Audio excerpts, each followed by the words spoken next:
Hello, welcome to week 28.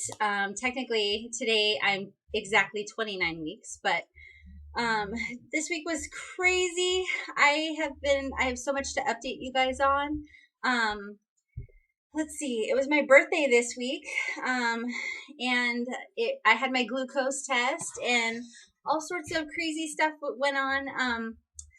Tuesday, I decided it was my birthday on Tuesday, so I decided to do my glucose test early. They told me to come in on Wednesday, which was the 7th of August, and I ended up opting to do it on my birthday because I figured I didn't want to stress about it later in the day on my birthday and like worry about it for the next day and having to fast. So I just went ahead and did it on my birthday. I woke up early. I got to the lab really early, around 7:30, and I thought it was fine at first. My test was 2 hours. Normally people do a 1 hour test, and then if they fail it, they have to do a 3 hour. My test ended up being, I guess, the hospital that I go to, they did a study and realized that doing a little bit longer test, not a 3 hour, but a 2 hour, is like the equivalent of having a really for sure positive reaction if you do have gestational diabetes or not. That's what the glucose test is for, by the way, if you guys don't know. And you usually do it between, I think, 27 to 30 weeks, and I was 28 weeks. So, yeah, they basically have you fast, which means you don't eat. You can't eat anything for 12 hours prior to the test. So I ate dinner kind of late the night before, and then I woke up, and usually I have breakfast around 7:30, so it's kind of hard. I was kind of hungry, but I got to the lab, and they do take a couple vials of blood right off the bat, and then they have you go pee in a cup and make sure everything's okay. And then they give you this big, huge drink.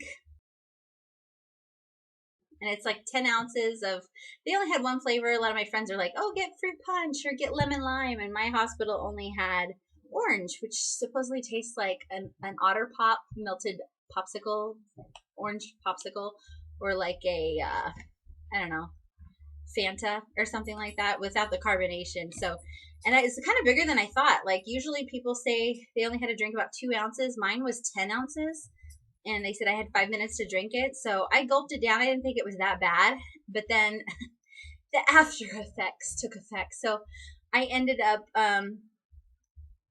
going to sit down in the lobby, and they told me I couldn't get up and walk around or do anything. And so I sat down for a while in the lobby, and I started just feeling like, I don't know, about half an hour, 45 minutes into it, I started feeling like really kind of woozy and lightheaded and kind of gross, just shaky because it's so much sugar when you don't have anything in your system, and then you take this huge thing of like super sweet Kool-Aid, orange Kool-Aid or something. It was like, ugh.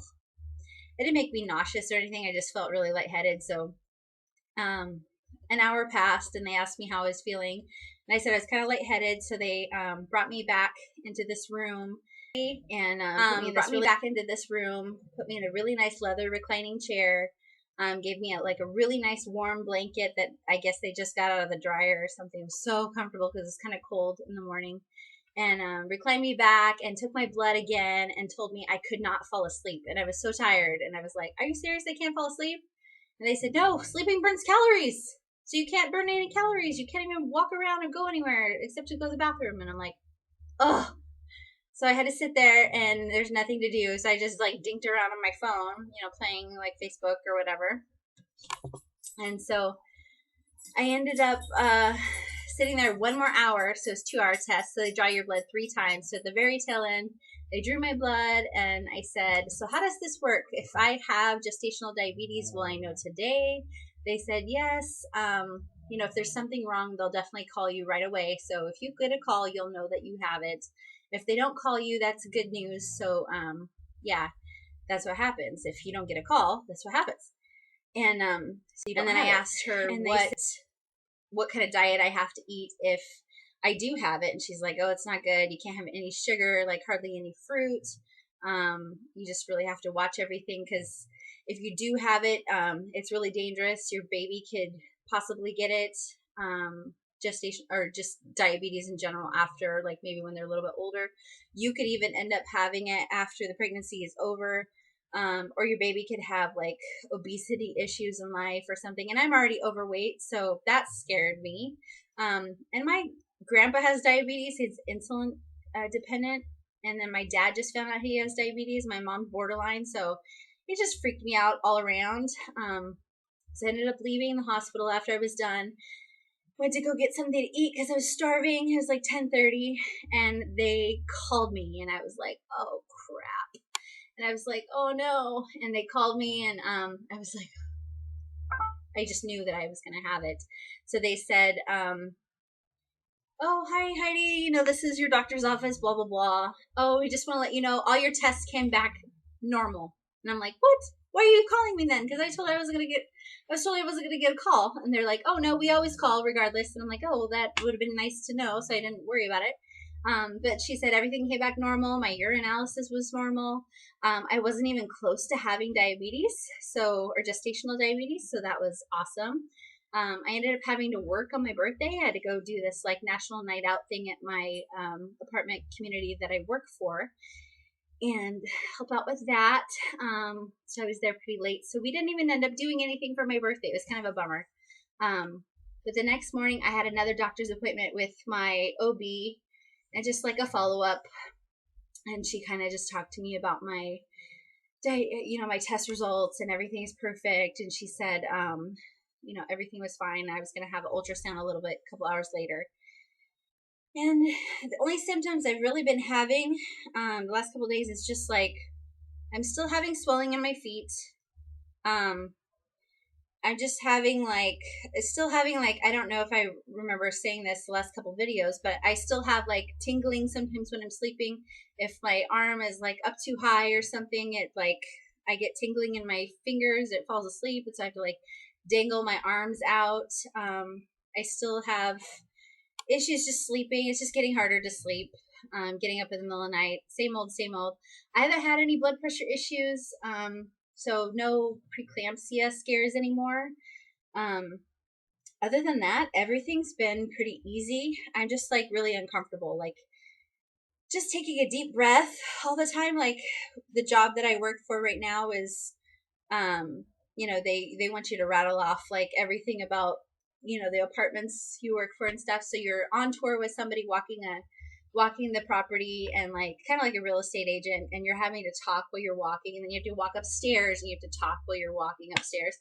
So when I get upstairs, I'm like, whew, and they look at me like, "Oh, you're just fat." And I'm like, "No," but I always say, "Oh, I'm pregnant, so it's hard for me to catch a breath because I don't want them to think I'm just like, no, I have a huge beer belly. That's all it is."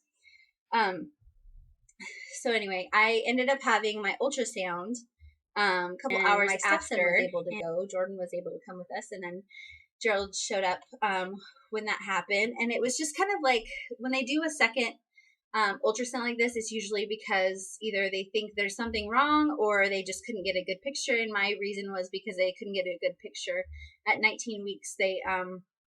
He was moving so much, my baby was moving so much that they couldn't get a good view of his ventricles of his heart and the chambers of his heart. So they just did another test. What I didn't realize when we got there that it was going to be a 45-minute ultrasound, and they ended up doing like measuring everything again. They didn't have to measure bones or like anything like that, like the length of him, but they did go and take pictures of his kidneys again and his ventricles of his heart, and like looked at his brain and all that fun stuff again. And I thought bringing my stepson to this would have been really exciting for him. He's 9.5, but he was so bored and he was like throwing quarters everywhere. And I'm like, oh my gosh, because at 28 weeks, you can't really, at like 19 weeks, you could see a baby, and it's like a lot easier because he's tiny and you can see everything. But when he's 28 weeks to like on, it starts to get hard because you're just looking at pieces of him. And I really, really, really wanted to do a 4D scan, and everybody's like, "Oh yeah, the ultrasound department is slow today, so they should be able to do it for you."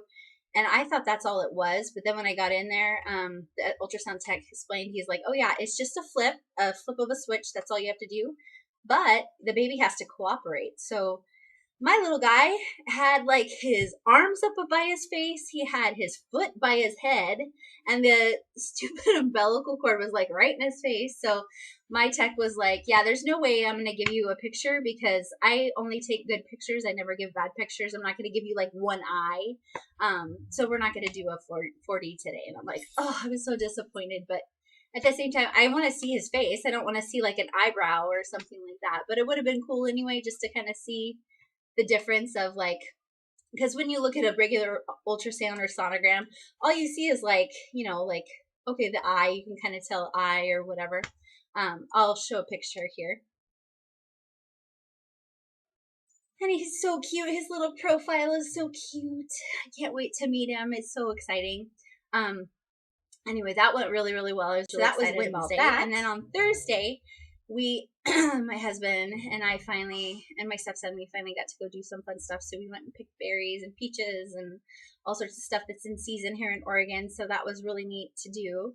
And then that night we had our first childbirth class, and my husband, like, because he has a son, he acted like, which is totally like him. He acted like he knows everything. Like, we don't need to go to this. Like, I know what to do. And I'm like, okay, maybe you do, but I've never had a baby before. Have you birthed a baby before? So all of a sudden, like, while we're driving there, he's like, oh, we don't even need to go. I don't know why you just don't YouTube this. I'm like, YouTube childbirth class? Okay, I can watch a video, but they're not going to teach you life skills that you would learn. So, and coping mechanisms or whatever. So, anyway, I was just like, whatever. So we get there.